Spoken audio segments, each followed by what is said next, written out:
Hi guys, and welcome to episode 16 of our Mass Effect Legendary Edition Renegade playthrough with our lovely Smudger Shepherd here.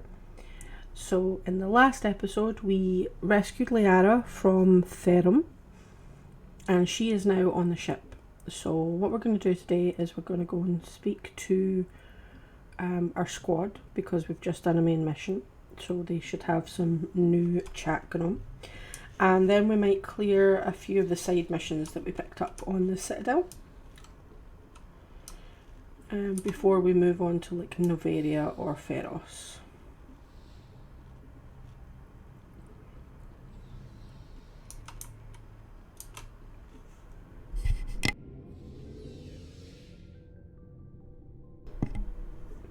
So we'll just head down and we'll work from the ground up.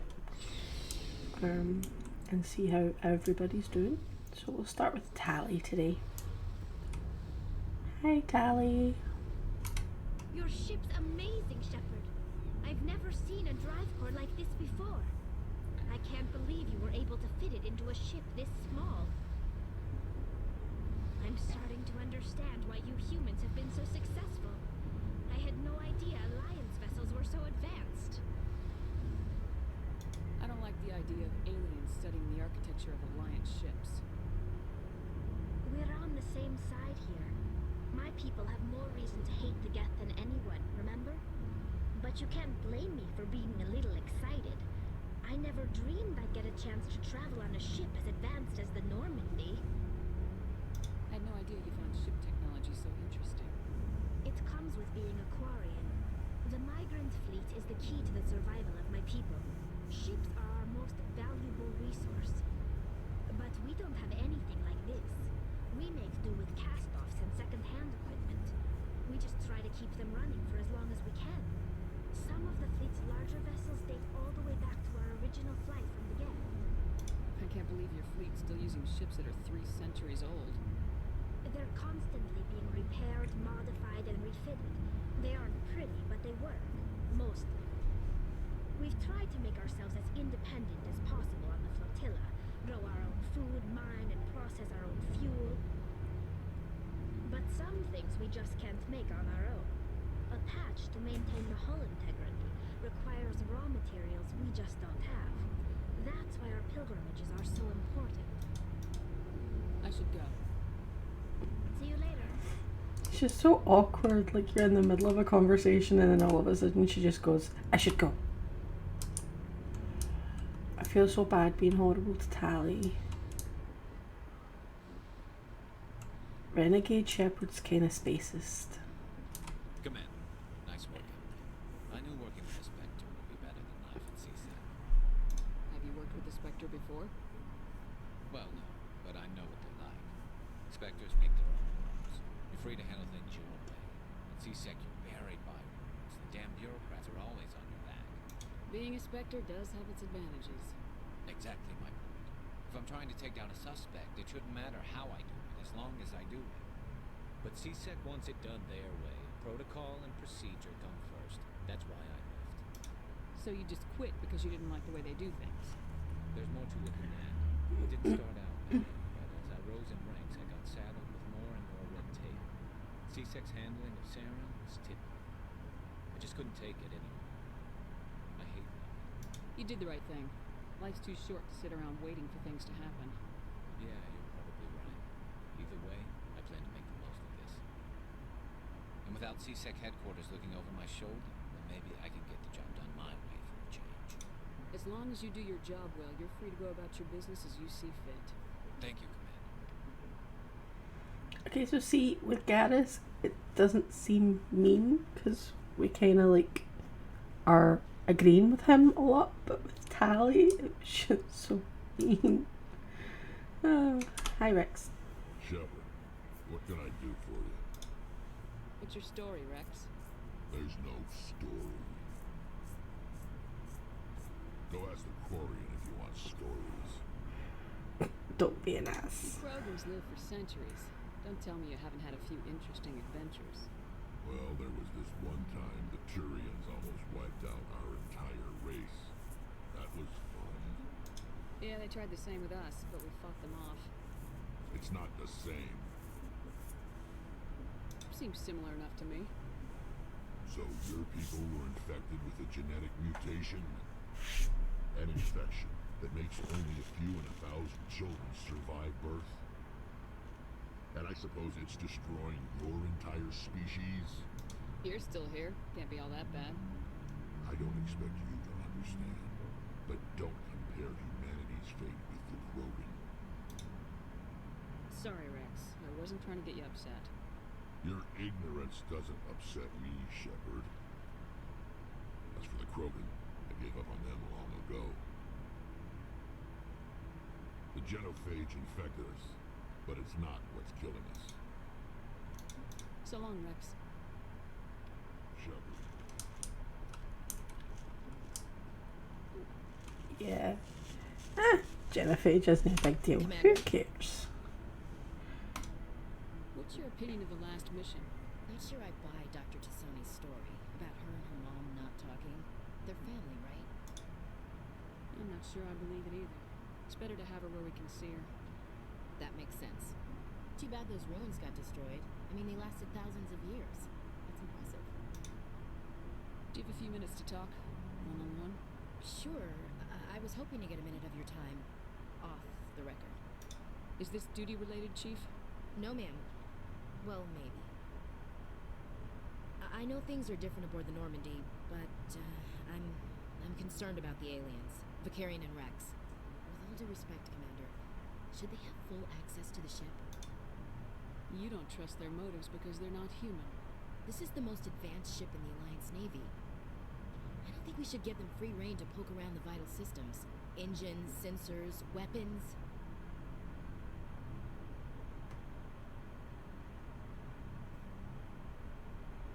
I don't know what to pick. Because, I mean, we're kind of spacist too. We were just telling Tally we didn't like that an alien was poking about the ship. Okay. Share your concerns, Chief, but I'm under orders. Under orders to let aliens gather military intelligence? I can't believe that was the Alliance's intention. We, humanity, have to learn to rely on ourselves. I trust that's not insubordination, I hear. No, ma'am. That's patriotism. As noble as the council members sing now, if their backs are against the wall, they'll abandon us. Yeah, the Council's had a grudge against us since the first contact war. I don't think it's a grudge. I think it's... Look, if you're fighting a bear and the only way for you to survive is to sick your dog on it and run, you'll do it. As much as you love your dog, it isn't human. It's not racism, not really. Members of our species will always be more important to them than humans are. And I would never sick my dog on a bear. Just saying. This is an Alliance warship, not the Parliament floor. If you're Earth first, vote for the Terra Firma Party. Terra Firma is a pack of jackals. The founders had ideals. These days they just play off xenophobia and bigotry. I hope my reasons are more rational. My father, grandfather, great-grandmother, they all picked up a rifle and swore the oath of service. I guess we just tend to think of Earth's interests as our own. It doesn't sound like you've worked with aliens before. No, ma'am. Mainly I've been groundside, part of the surface garrison forces. I did get a rotation on a space station for training. Every Marine a rifleman, every rifleman ZG certified. Guess you make a habit of second-guessing your superiors. No, ma'am.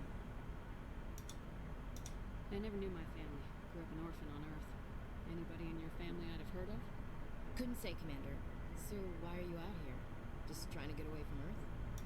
I'm here to put hypervelocity rounds through the heads of bad guys. Most satisfying part of the job, Commander. Alright, I can see where your concerns are coming from, Williams. But this is a multilateral mission. You're gonna have to work with aliens, like it or not. It won't be a problem, Commander. You say jump, I say how high. You tell me to kiss a Turian, I'll ask which cheek. I'm glad there won't be a problem. Anything else you need, Commander? Dismissed, Chief. Ma'am.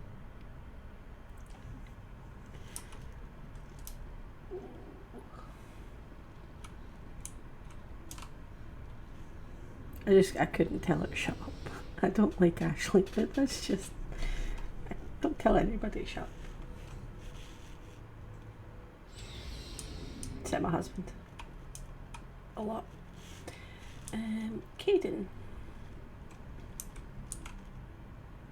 Now him we're being nice to because we're romancing both him and Liara. But we need to be careful because you can get locked in quite early. I always make time for my officers. Off the record, I think there's something wrong here. This serum is looking for records on some kind of galactic extinction, but we can't get backup from the Council? Sorry, Commander. There's writing on the wall here, but someone isn't reading it. The Council doesn't want to believe anything's wrong. I'd call it human nature, but... I hear you. It just seems like a group that's been around as long as the Council should see this coming. It's funny, we finally get out here, and the final frontier was already settled. And the residents don't even seem impressed by the view. Or the dangers. Well, well. You're a romantic. Did you sign on for the dream, Malenko? Secure a man's future in space?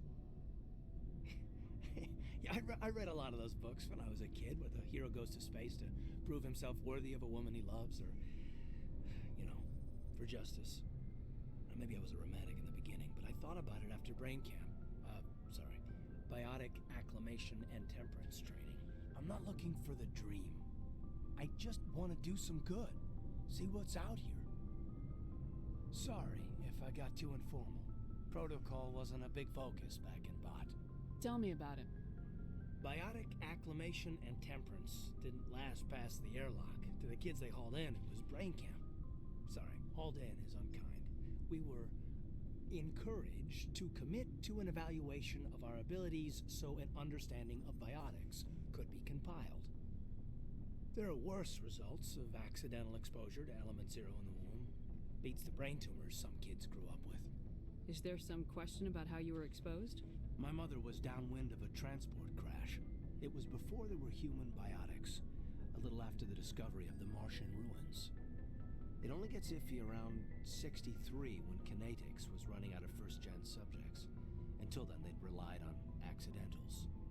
Bunch of guys in suits show up at your door after school, and next thing you know, you're out on Jump Zero. Jump Zero is Gagarin Station, right? What's it like? Yeah, that's the official name.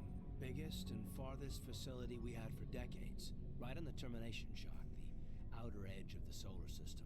It's where they did all the Goose Chase FTL research before we caught on to using mass effect fields. It was a sterile research platform when I was there. There were other kids in the same boat, right? At least you weren't alone out there. That's true. We did have a little circle that'd get together every night before lights out.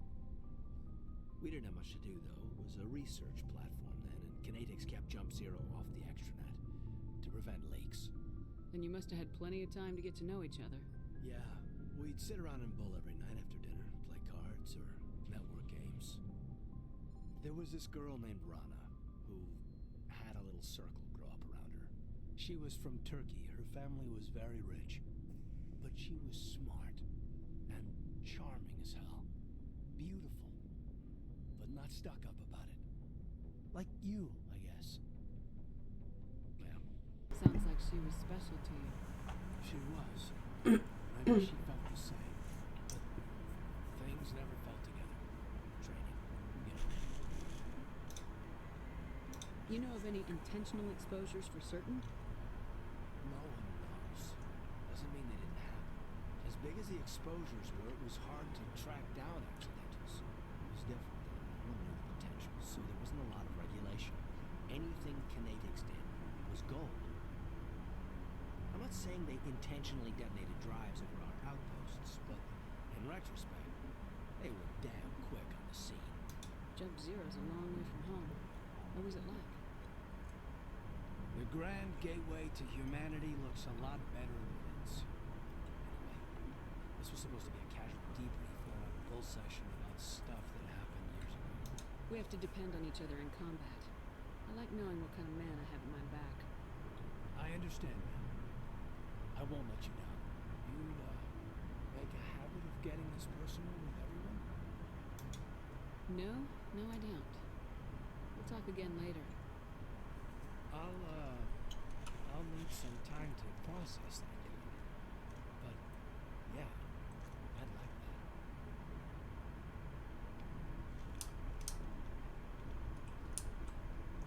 And then finally, our other romance option, Liara.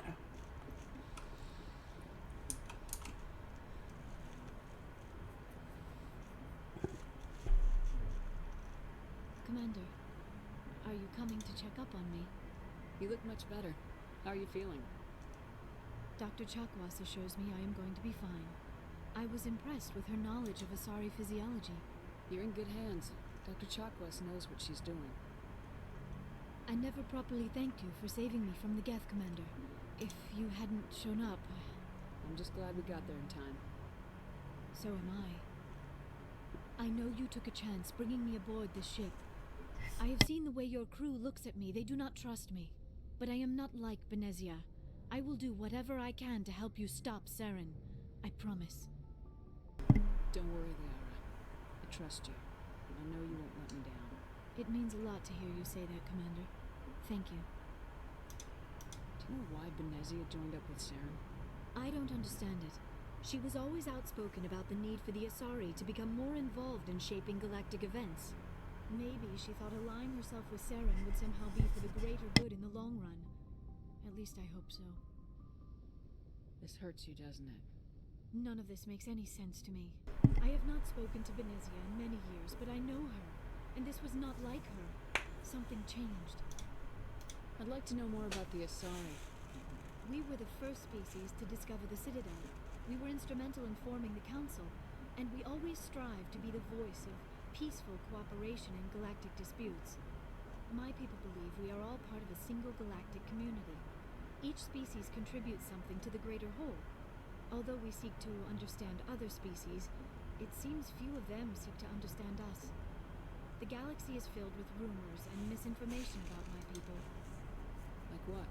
Most of the inaccuracies are centered around our mating rituals. My species is monogendered. Male and female have no real meaning for us. We still require a partner to reproduce. This second parent, however, may be of any species and any gender. I don't understand. Your species can mate with anyone? Mating is not quite the proper term, not as you understand it.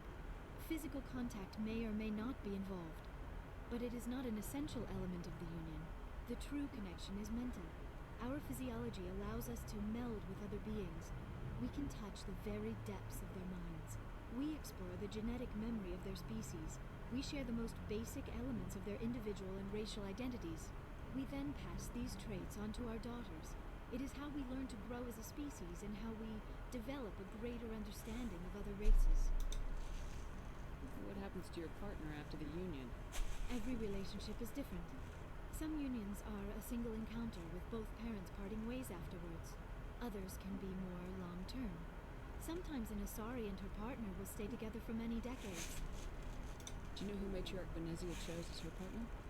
She rarely spoke of her partner. Though I know my father, if you want to use that term, was another Asari. I thought you always needed another species to serve as one of the parents. Think about it, Shepard. If we were not able to mate with our own species, we would have died out long before we ever mastered spaceflight and left our homeworld. Union with our own kind is no longer common, not for the purposes of reproduction. Most Asari believe it weakens our species. Asari daughters inherit racial traits from the father species. If both parents are Asari, then nothing has been gained, or so conventional wisdom would hold. I am what is sometimes called a pureblood. Though no Asari would ever be cruel enough to say the word to my face, it is a great insult among my people. It is possible Benezia's partner was embarrassed by their union. She may have been too ashamed to publicly acknowledge me as her offspring. Maybe she wanted to meet you but couldn't. Something could have happened to her. Maybe she passed away. You might be right. I hope you are. But I have no way to know for sure. Benezia never spoke of her partner. Whatever happened, it caused her too much pain to dwell on it. She raised me by herself, though that is not uncommon. Many Asari raise their children alone, particularly if the father species is short-lived. Often the partner will pass on long before the child reaches maturity.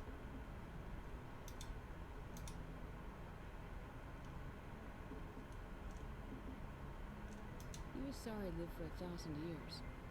What happens when your partner dies? Few sapient species live as long as my kind. We have learned to take a philosophical approach to our unions. We do not focus on the inevitable loss of our partners. Instead, we enjoy the time we spend with them. And even after they're gone, a part of them lives on in us. The union is a connection that transcends both time and space. I should go. Goodbye, Commander. That awkward, I should go.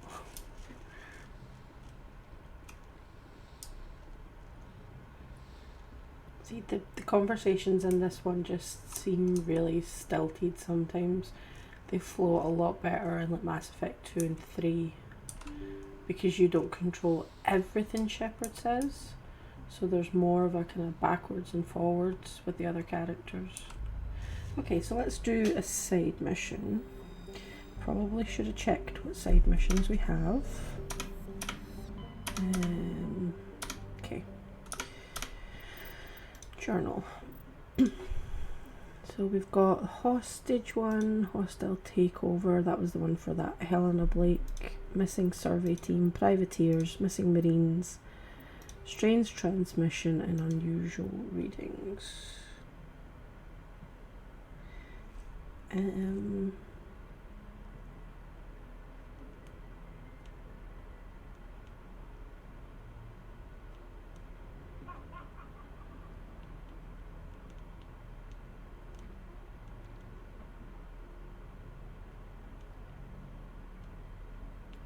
I think we will do the unusual readings, so we need to go to Argos Row and the Hydra system. Okay.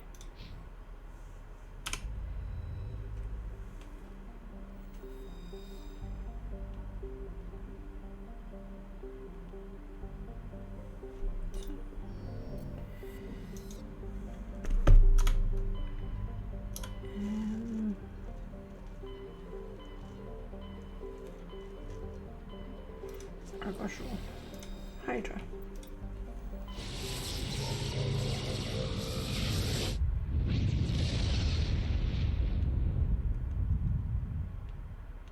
Message coming in.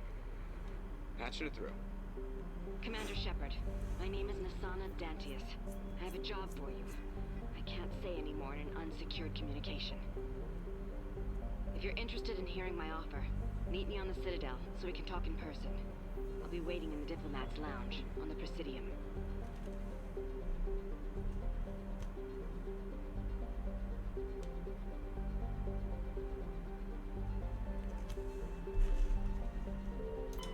Message coming in. Patching it through.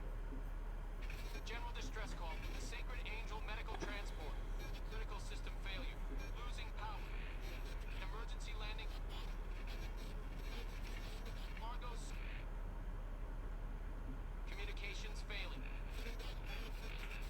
Life support. Emergency transponder. Boat blast. Please hurry. Okay, so we have a level 2 heat hazard on this.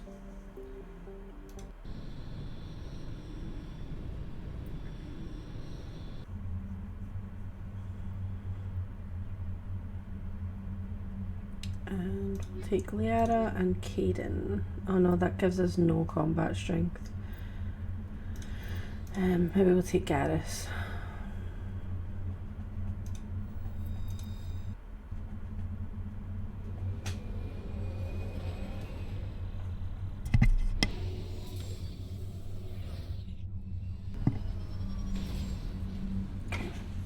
So we'll quickly do this one and then we will end the video, and then in the next episode we'll try and do like a couple more missions.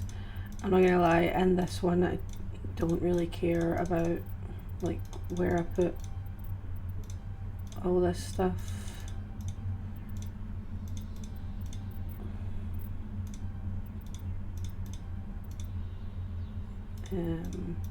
I probably should, but let's see, decryption definitely, and we can next time unlock electronics. Okay.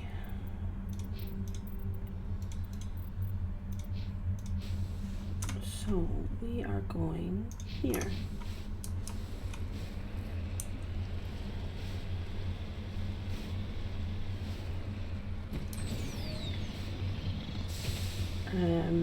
Like I said in previous episodes, I'm not going to bother doing all the extra collection stuff and things like that. It takes too long, especially driving around planets like this in the Mako. And it's just, I don't think it would be very interesting for a video at all. There So is the wreckage. I do not see any survivors there. Careful. Get. It's a trap. it's a trap.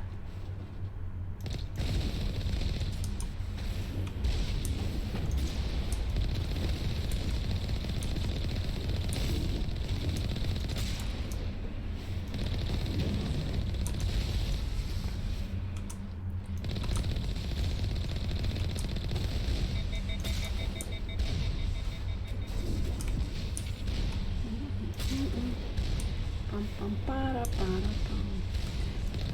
Kill the guy.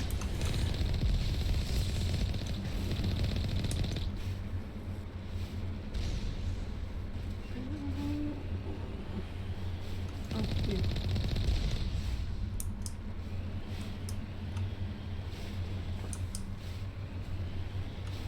I don't know if there's something for us to get out and check here. Oh no, it exploded.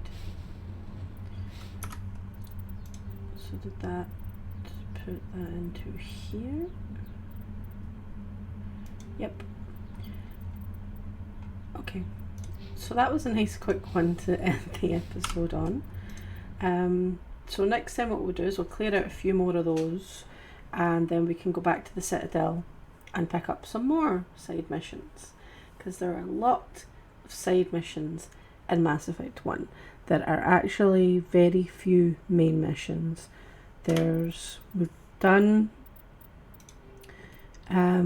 these ones, so the prologue, which was Eden Prime, the few ones that we had on the Citadel to expose Saren and get Garrus and Rex, find Liara, Feros, Novaria, then there's one more planet after that, and then basically you're back to the Citadel and then on to the final mission. So there's not a lot of actual main story in Mass Effect 1. There are a lot of assignments, however, but they don't actually take that long. So we should be able to get, I mean, you saw how quickly we got that one done, so we should be able to get a few done in one episode. So we'll do that next time. We'll just clear out some of these. Like I said, we're not going to bother with the collecting Asari notes or Turian, whatever it is. I can't actually remember what half of them are, but it's a lot of just like fetchy things, so we're not going to bother doing that. We'll just stick with the side missions and the main missions and get them done as well. But thank you for watching today. I hope you've enjoyed this episode. I know we didn't do a lot of stuff, it was mostly talking, but now that that's out of the way, we'll get a bit more of the actual side missions to do, some more shooting and things like that in the next episode. So if you have enjoyed this, then please give it a like down below. Don't forget to comment, hit that subscribe button, and make sure that notification bell is on so that you don't miss any future videos. And I'll see you next time. Bye!